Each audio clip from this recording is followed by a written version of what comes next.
और रानी जी, भरतलाल जी आ गए? हाँ मंथरे, आ तो गए, परंतु अभी तक महलों में नहीं आए। तो मैं उन्हें बुला कर के लाती हूँ। लो, वे तो इधर ही आ रहे हैं मालकिन।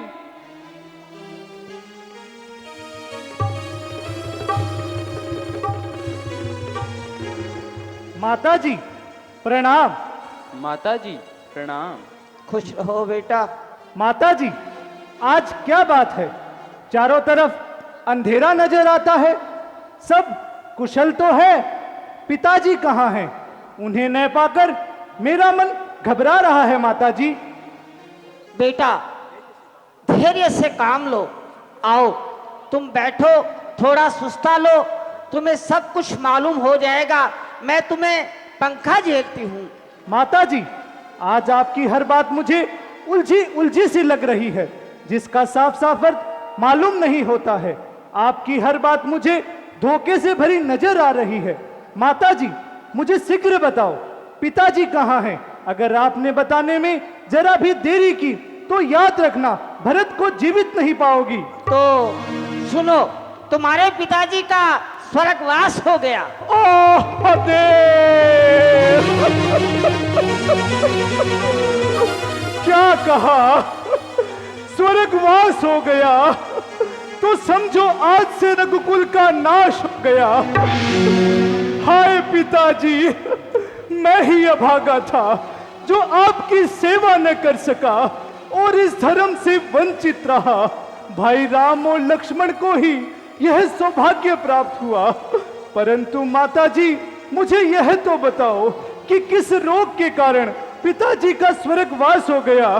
बेटा रोग तो केवल राम और लक्ष्मण की जुदाई था बेटा। है? क्या कहा? क्या भाई राम और लक्ष्मण भी पिताजी की अंतिम इच्छा पूरी न कर सके? हाँ बेटा, उनकी तो पहले ही वन गमन की तैयारियां हो चुकी थी। महाराज राम को अयोध्या का राज दे रहे थे। बेचारी मिथिला ने ये खबर सुनाई, परंतु बेटा तुम्हारा नाम तो मरते दम तक उनके मुंह पे नहीं आया बेटा। बड़े शोक की बात है माता, जिनके चार चार पुत्र हो और मरते समय एक भी पास न हो। परंतु माता जी, मुझे यह तो बताओ, भाई रामचंद्र जी किस लिए वन को चले गए हैं? मुझे तो अभी तक कुछ भी मालूम नहीं है। महाराज रामचंद्र को अयोध्या का राज्य दे रहे थे। बेचारी मंथरा ने ये खबर मुझे सुनाई। महाराज ने किसी समय मुझे 2 वर दिए थे। उन दोनों वरों को मैंने इस तरह से मांग लिया। पहले वर में मेरे लाडले मेरे प्यारे बेटे भरत को राज्य, और दूसरे वर में राम को 14 वर्ष का वनवास। सीता और लक्ष्मण भी उनके साथ वन को गए हैं बेटा। तभी महाराज ने राम राम कहते हुए अपने प्राण त्याग दिए। कुछ भी हो बेटा, मेरा मनोरथ तो पूर्ण हो गया। अब तुम राजकाज संभालो और अयोध्या पर राज करो। अब मौका है अपनी हमदर्दी का इनाम पाऊं। क्यों राजकुमार जी, अब पूरे अयोध्या पर राज कीजिए और इस शुभ अवसर पर मुझे भी कुछ इनाम दीजिए। अरे ओ बदलगाम, ले मैं देता हूँ तुझे इनाम। तूने ही तो यह फितूर फैलाया है, तूने ही किया रघु कुल का सफाया है। मेरे जी में ये आता है, इसी को काटू जड़ से कि सारा पाप कट जाए सर धड़ से। बस खबरदार भैया, जो एक स्त्री पर हाथ उठाया तो यदि तुम एक दासी पर हाथ उठाओगे तो रघुकुल की मर्यादा को मिट्टी में मिलाओगे। जा डायन, हमारी आंखों से दूर हट जा। नाहक हमारी क्रोध की ज्वाला में जलकर अपने प्राण न खो। देख लिया ना लोगों, मिल गया ना भलाई का इनाम। बेटा, इतना समझाने पर भी तेरा क्रोध नहीं गया? हाँ, मेरी आत्मा ही बड़ी निर्लज है जो इतने शौक के बाद भी मैं परलोक को नहीं गया। बेटा, शोक की रस्म तो बहुत पूरी हो चुकी है। अब सावधानी से राजकाज संभालो और आंखों से आंसू निकालो, समय को पहचानो। ओ कुलनाशिनी माता, मैं तुझे माता कहकर पुकारने में भी अपने आप को धिक्कारता हूँ। तहजीब भी शरीफ है, जो से गजब के साथ देता है मुझको गालियां, लेकिन अदब के साथ। बेटा, जो कुछ भी मैंने किया वो तेरे भले के लिए किया। भला मंजूर था तो यूं किया होता भला मेरा, लिया था जन्म जब मैंने दबा देती गला मेरा। बेटा, तू मेरे दूध की तो लाज रख। मुझे वही तो शर्म आ रही है, ना मैं तेरा दूध पीता, ना इस दिन के लिए जीता। जो मुझको यह खबर होती तो मैं दुनिया से चल देता। कभी ना पीता तेरा दूध, पीता तो उगल देता। ना मैं यहाँ पैदा होता, ना ऐसी दुर्दशा होती। अरे पशु योनि ही अच्छी थी, पर माता ना के कहीं होती। अरे बावरे, मैंने तुझे दास दिलवाया, दास होने से बचाया, फिर भी तेरी समझ में कुछ नहीं आया। नहीं पतिघातनी माता, यूं कहो कि मैंने वंश पे कलंक लगाया है, अधिकारी को राज सिंहासन से उतारा है और अपने सुहाग को अपने हाथों उजाड़ा है।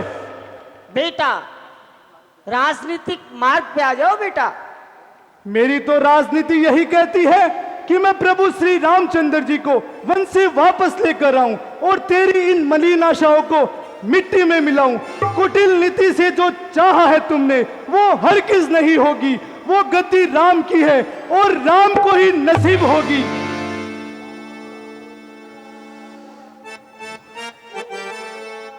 बेटा, जरा समझो, मैंने जो कुछ भी किया है तुम्हारे अच्छे के लिए किया है। मैं तुम्हें सिंहासन पर बैठा हुआ देखना चाहती हूँ बेटा। हो मैया हे माता का रूप धारण किए हुए काल रात्रि, क्या प्रभु श्री रामचंद्र जी ने किसी ब्राह्मण का धन हर लिया था या किसी निरपराधी के खून से अपने हाथों को रंग लिया था? अगर ऐसा नहीं हुआ तो उनको वन क्यों भेजा गया? पिता आज्ञा के पालन के लिए बेटा। बस बस, यूं झूठे कारण दिखाने से अच्छा है तू अग्नि में प्रवेश कर जा। अपने गले में फांसी लगाकर अपने प्राण त्याग दे। आज से ना मैं तेरा बेटा हूँ और ना तू मेरी माता है। इस झूठे रिश्ते को यही तोड़ दे। हो मैया तेने ताठानी मन में राम सिय भेज दईरी बन में, राम सिय भेज दईरी बन में। हाय माता जी, मुझको पहचाना नहीं क्या? तुमने गम के जोश में काबिले नफरत जो था उसको लिया आगोश में। मेरे ही कारण माता जी आप पर गमों का पहाड़ टूट पड़ा है। इस तमाम घटना का मूल कारण मैं ही हूँ माता जी। नहीं मेरे लाल, मेरे मन से नहीं। मुझे तो जैसा राम था वैसा ही तू है। हे माता का रूप धारण किए हुए काल रात्रि, क्या प्रभु श्री रामचंद्र जी ने किसी ब्राह्मण का धन हर लिया था या किसी निरपराधी के खून से अपने हाथों को रंग लिया था? अगर ऐसा नहीं हुआ तो उनको वन क्यों भेजा गया? मैं पूछता हूँ, उनको वन क्यों भेजा गया? अरे बेटा, कह तो दिया तुझे कि पिता आज्ञा के कारण, पिता आज्ञा के कारण, पिता आज्ञा के कारण। बस बस, यूं झूठे कारण दिखाने से अच्छा है तू अग्नि में प्रवेश कर जा। अपने गले में फांसी लगाकर अपने प्राण त्याग दे। आज से ना मैं तेरा बेटा हूं और ना तू मेरी माता है। इस झूठे रिश्ते को यही तोड़ दे।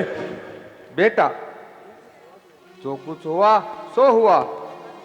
माता जी, मैं सौगंध खाकर कहता हूँ, मेरा इसमें कोई हाथ नहीं है। ये सब इस दुष्ट माता का जाल है। समझेगा जगत, भरत ने यह नाटक रचाया था। उसने ही राज्य प्राप्ति के लिए कैकेयी को भड़काया था।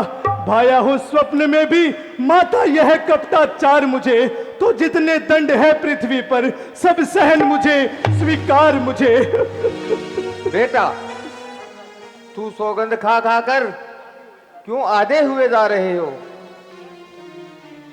तुम्हारा किया नहीं हरगिज किसी का भी गिला मुझको। मेरी फूटी हुई किस्मत में जो था वो मिला मुझको।